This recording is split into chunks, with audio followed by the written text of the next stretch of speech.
Today's show is sponsored by the ABV Barrel Shop. The ABV Barrel Shop is located in the St. Louis metro community of Arnold, Missouri. The ABV Barrel Shop is focused on one thing, single barrels. Best of all, you can try before you buy. Head over to abvbarrelshop.com to sign up for their email and text distribution so you know what they have in stock, what classes are coming up, and who from the industry may be coming in to visit. The ABV Barrel Shop. It's where single barrels live. We're also sponsored by the Bar to Go. The Bar to Go offers traveling minibars that are no bigger than a small purse or toiletry bag. Best of all, they are fully customizable so you can create the perfect piece that is unique for you. If you own your own business, what a fun and unique way to promote what you do.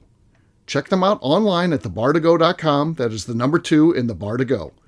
If you have wholesale questions, call my friend Isabel Clark at 504-481-1297. Finally, we are sponsored by the Neely Family Distillery. NFD is a family-owned business that keeps ringing up awards in the spirits world. Head to Sparta, Kentucky to experience the family history, award-winning spirits, and meet the Neely family. Check them out online at neelyfamilydistillery.com. Now, on to the show. Let's drink!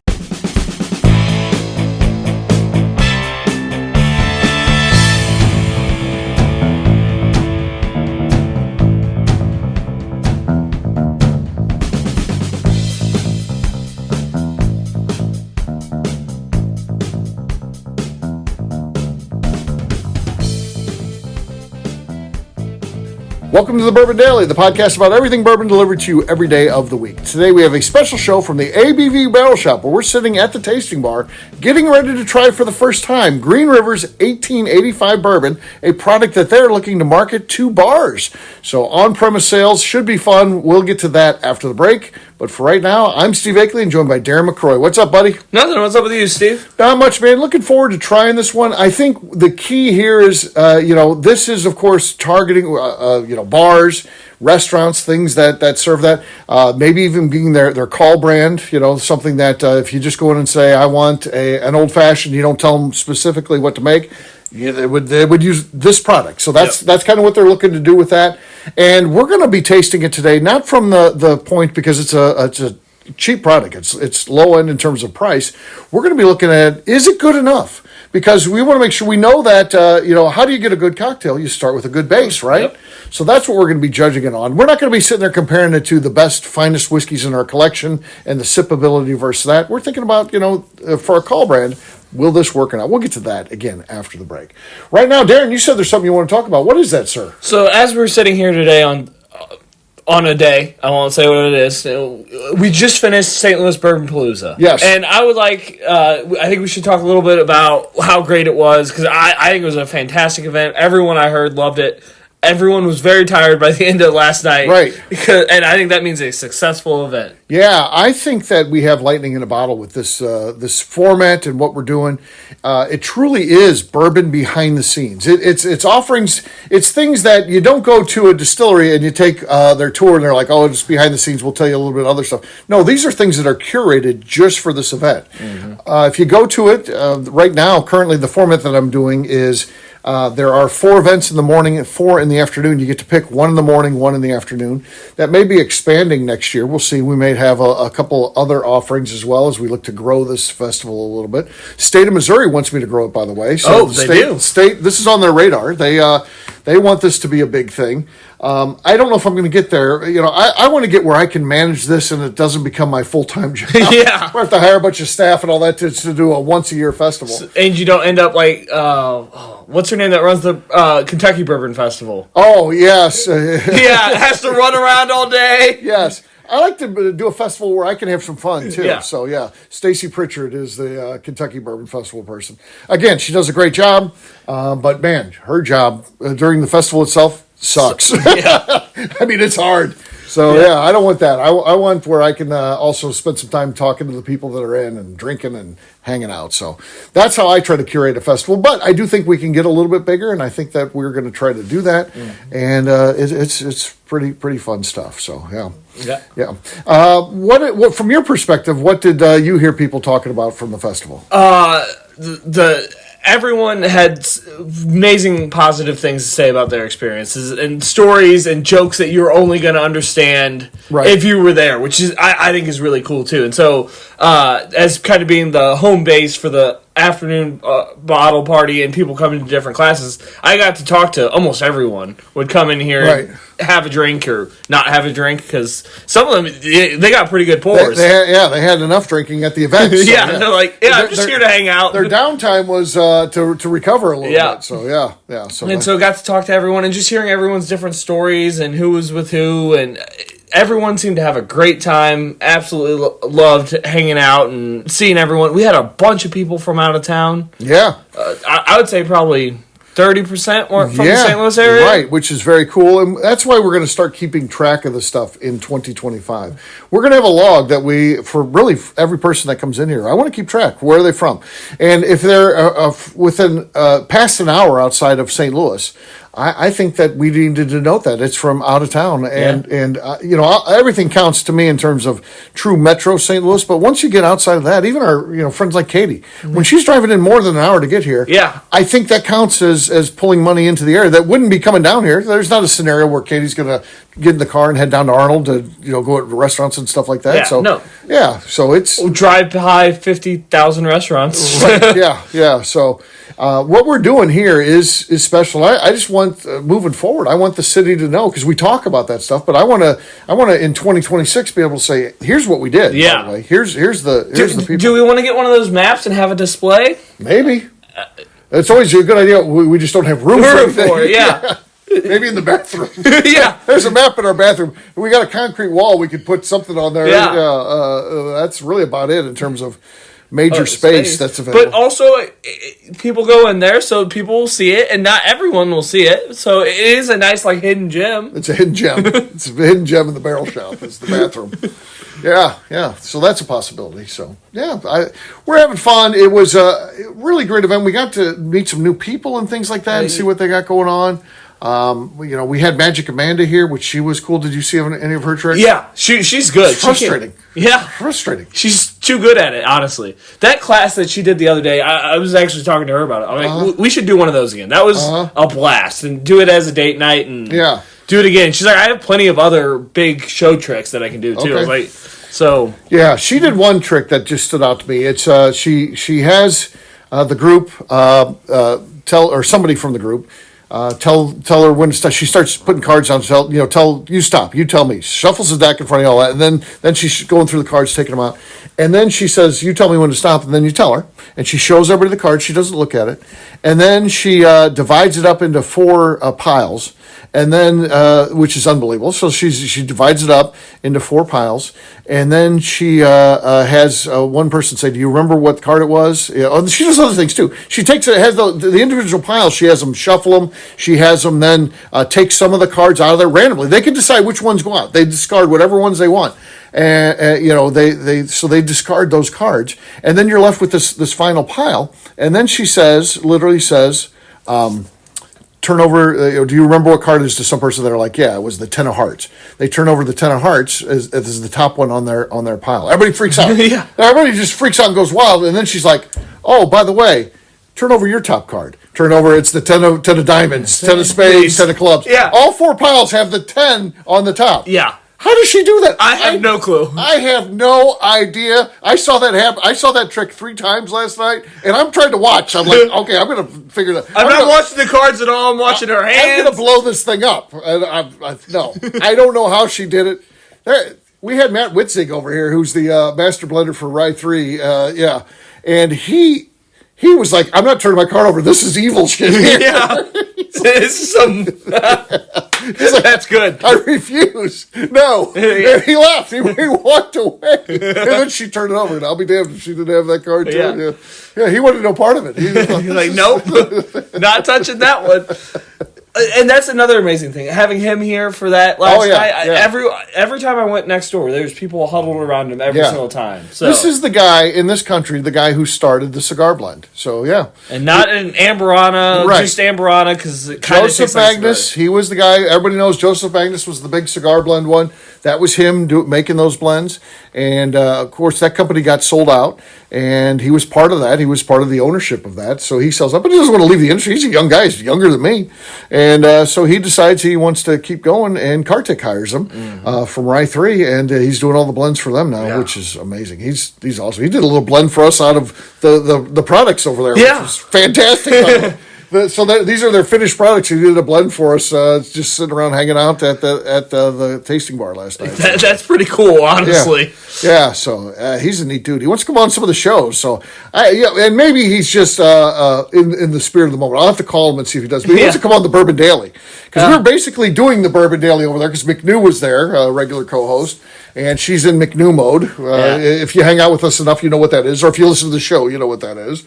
And so she's gone, and everybody's laughing and having fun. And, you had Von Nieters over there and me. And KK, I think, KK was there. So, you got the people from the show there. And we're like, this is... it's like, well, what's the show like? We're like this. He's like, oh, yeah, sign me up. I'm like, we do 5 of them. And, it gets pretty crazy. He's like, oh, I want to do that. So we'll see if he does. That'd be pretty cool, though. Yeah, we need to bring on the Bourbon Show too, to get on the serious side and find out, what he does, how he got started in the business. Yeah, you invite him to that one, and he's gonna be like, "Steve, what is this boring? Oh, you want me to talk? And, be serious? Serious questions. Where's the fun one we were doing?" Yeah. So we just had a great time. We are going to be doing the Bourbon Palooza in St. Louis again next year. We've already decided, so dates are out.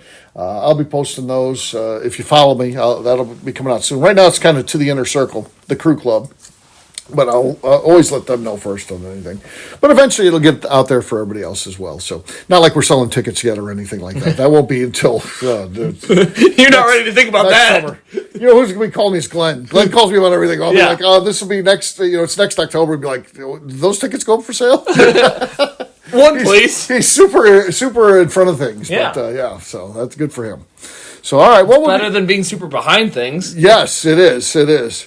So this one we have no cork pop. It's a screw cap, and it's a liter, right? So it is a liter. So when I was pulling it out of the box, I was like, "Oh, it is a big bottle." Yeah. So we'll take a quick break. We're going to pour this, and when we come back, we're going to taste it. We're going to tell you the truth. What does this stuff taste like? Is it good enough? Is it going to make some good cocktails? And potentially, is it good enough to just sit there and maybe do a sip it? We'll talk about all that after the break.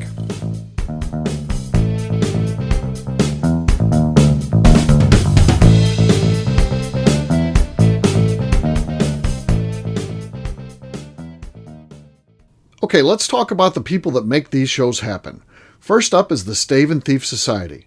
Via their in-person class at Moonshine University in Louisville, Kentucky, the Stave and Thief Society is the place where you, a bourbon enthusiast, can expand your knowledge and emerge an executive bourbon steward.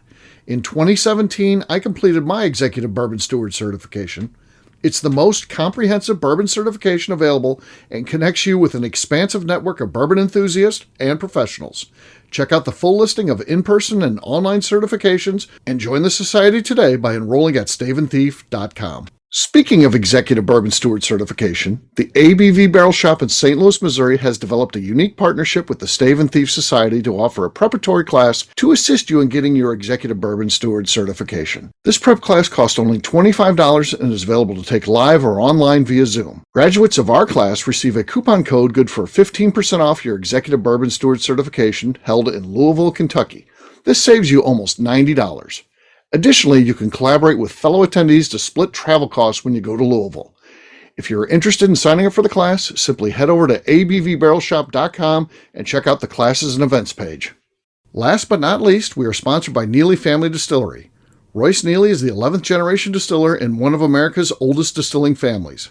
A visit to Neely Family Distillery takes you through family history, where you can see all the artifacts and newspaper clippings through the years from this family that started distilling in America after James Neely arrived from Northern Ireland in 1740. Today, Royce Neely and his team are crafting some of the best spirits in America. Their bourbon and absinthe offerings keep winning top honors in the spirits competitions. Recently, their absinthe made history as the first platinum winner in the absinthe category at the San Francisco Spirits Competition. Neely Family Distillery is definitely a bucket list destination if you are a bourbon fan. Learn more about their spirit offerings, visiting their facility, and the awards they have collected over at NeelyFamilyDistillery.com. And now, back to the show.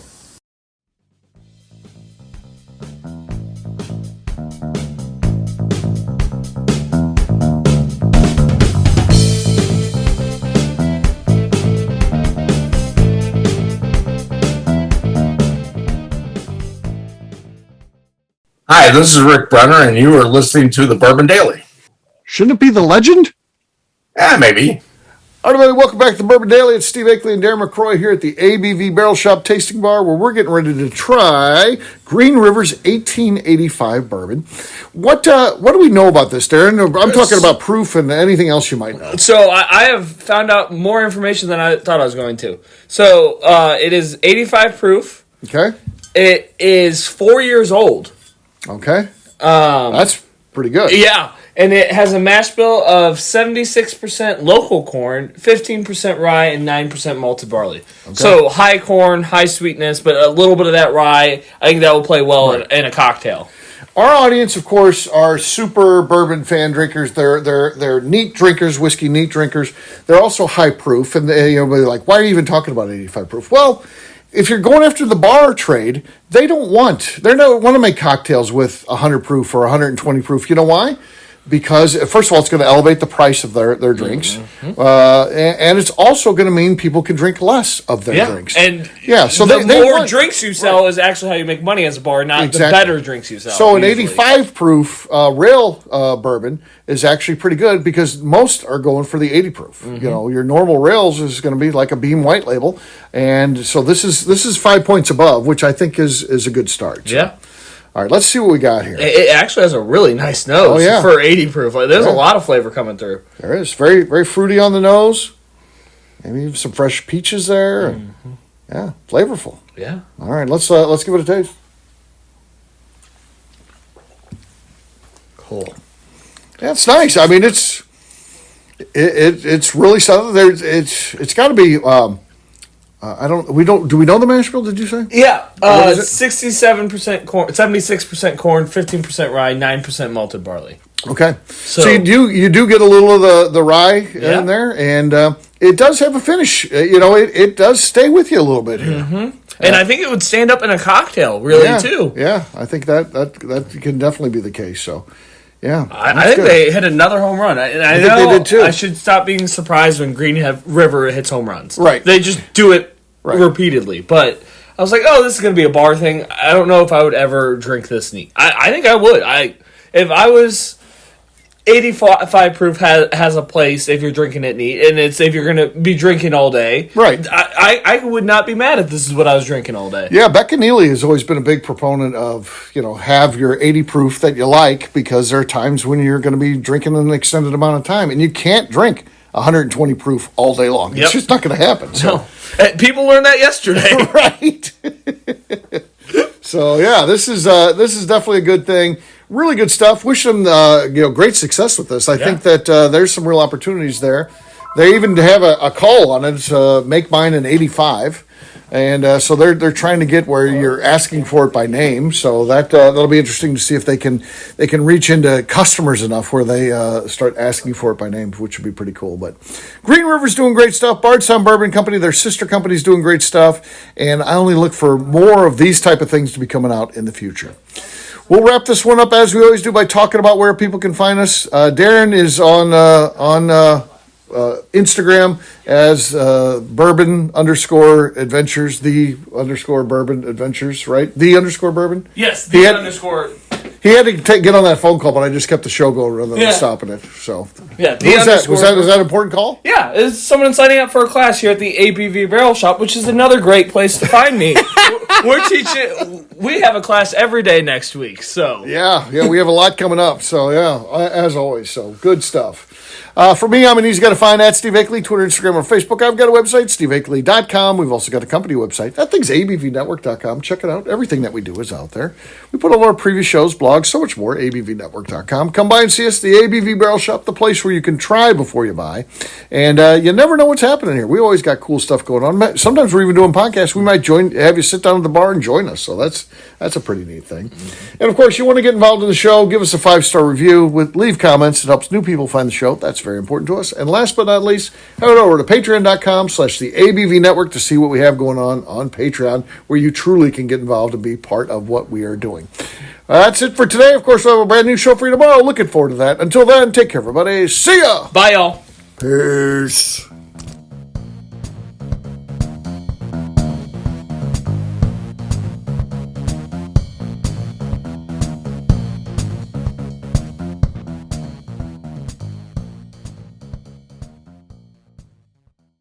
Before we let you go, let's talk about one last thing. The ABV Barrel Shop in the St. Louis community of Arnold, Missouri. The ABV Barrel Shop is focused on a couple of things. First of all, single barrels. We are the place where single barrels live. We go to distilleries, taste through the whiskey, select the best barrel, and have it shipped to our store where we present it to you, our customers, by allowing you to try before you buy. We're also known for the classes that we have in our education center in the store, as well as the events we have with industry professionals from the bourbon business. If you are in the St. Louis area, please come by and visit us at 6 Fox Valley Center in Arnold, Missouri. Or at a minimum, at least sign up for our email and text distribution so you know exactly what's going on in our shop over at abvbarrelshop.com. This is Steve Akeley, owner of the ABV Network, signing off. We thank you for listening to our programming and truly appreciate your support. The Bourbon Daily is part of the ABV Network. For more information or to become a sponsor, please visit abvnetwork.com. Thanks for listening and cheers. This has been a Steve Akeley production.